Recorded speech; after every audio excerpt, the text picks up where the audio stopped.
So you want to get your flying knees on point. Stretching out before I start doing some demos for you guys.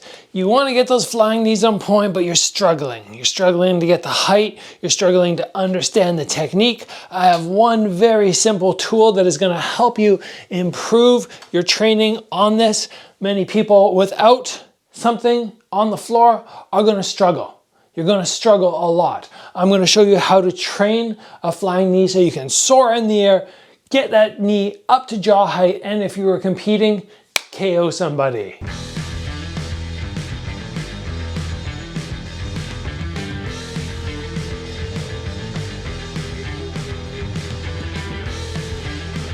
Oh, it's been a busy day. Busy day. Ran up the mountain this morning. Legs are feeling stiff, didn't have time to stop. Definitely sleep deprived at the moment. And I just need to move this body before we get into these jump knees so I don't pop something. So there are different sorts of flying knees. I like to break it down into 3 categories. Category number 1, a scissor knee. A scissor knee, in my opinion, is one of the easier. You might not think so, but I'm going to take them through the difficulty levels, and we're specializing today in what I think is the most difficult, the one that most people struggle with, and I'm going to help you improve that. But a scissor knee is easiest because you take the back leg and you fire this leg up as high as you can. That in itself creates that momentum for you to get extra height, and then you just have to transition the legs. Number 2 is taking your back leg and being like a sprinter. Pushing off, but instead of putting your foot down there, you're very simply going to launch it and do a calf raise off the back leg. That one in itself, again, is not the most difficult. The one that is hard, that many people struggle with, is to be within range, to jump off both feet at the same time and land an effective knee, but more so, more important, to properly land. I'm gonna take this mic off here and just hold it and then place it over here, because the more I jump, the more noise it's gonna make. But essentially, what I'm gonna do is I'm gonna take my feet, I'm gonna jump in the air, and I'm gonna cross them. And then I'm gonna uncross them and come back and land here. That's what I'm aiming to do. I'm gonna demonstrate this quickly for you.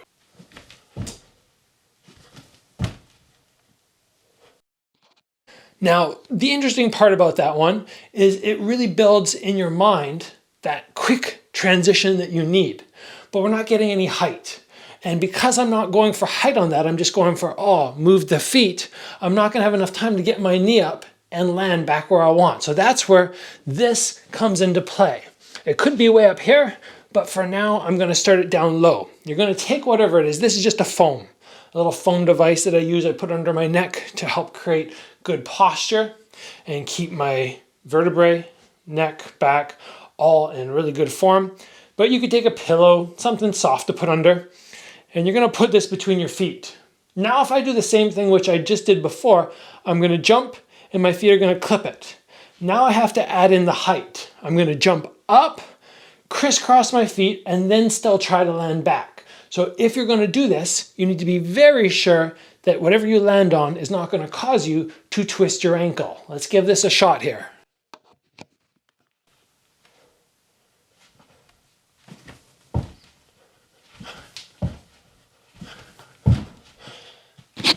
Now what you can see there is I start naturally bending my knee. I'm doing this as opposed to keeping it straight because it's going to help me miss this.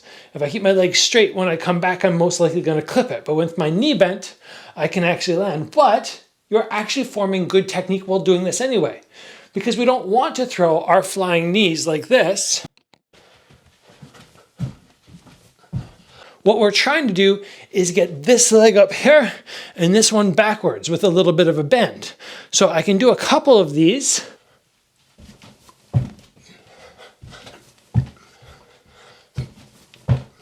Now this drill is much easier when you don't have this, because now you're not worried about coming down and having your foot clip, but it's going to promote a higher jump. It's going to promote quick switch of the legs, and both of those are going to help you really lock this in. And the key on this one is to make sure your feet take off at the same time and they land at the same time. Anything other than that, and you're gonna feel yourself off balance. And the really nice thing about this knee is it can be done at a range where your opponent can't do much about it. If you throw a flying knee at somebody, they can post their hand into your chest very easy because they see you covering distance, or they take a little step back. And it's fairly easy for them to do that because, again, the more distance you have between yourself and them, the more time there is for them to react. But once I get to this knee where I'm not going this direction, I'm just coming straight up, straight down, that means their head is right here, which most likely means we're in this Dutch guard tight together. And now when I jump in the air and I send that knee up, the only big thing they can do is either keep their shell very tight and hope the knee doesn't penetrate, or tip their head backwards. Aside from that, they're gonna get a big amount of force coming upwards, and they're not gonna be able to deal with it in a great, effective, safe way. So I do like this knee. I think it's one that should be trained, and it's just fun to throw.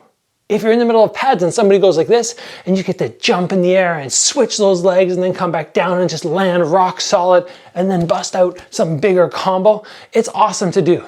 It's so much fun, but training it seems to be difficult for many people. I've been there, I've stood, I've watched, I've explained all this, but I really believe adding in this tool here is really gonna help you. And it's something that I've been doing with my students lately, and it really seems to be working. These flying knees that they're now producing look super sharp. So try it out. Just remember, be safe with this. Don't get something super hard. I don't want to pull in something like this. I don't want to pull in a dumbbell and drop it there and then find that I'm clipping my toes and then rolling my ankle. That's no good. And the final question, or the final thing which you might want to make sure you focus on, is what do my hands do? All right, that's not really based on the actual flying knee, but yes, the hands do play a part, and I don't want to leave myself exposed. So when I do this, I'm not looking to toss my hands way down. Okay, I don't need them shooting down where I'm going to get countered, but I also don't want to keep them right here the whole time. So just watch me execute a couple of these, and you'll just get the idea of what I'm looking for.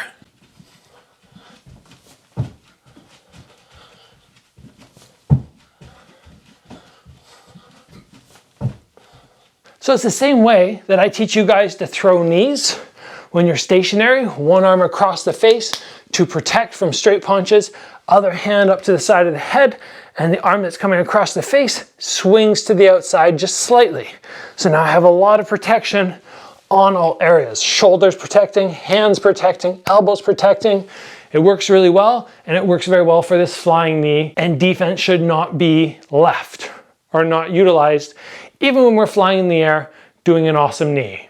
So let's call it to everybody. Thank you for joining me today. As always, train hard. I will see you back here soon for another video.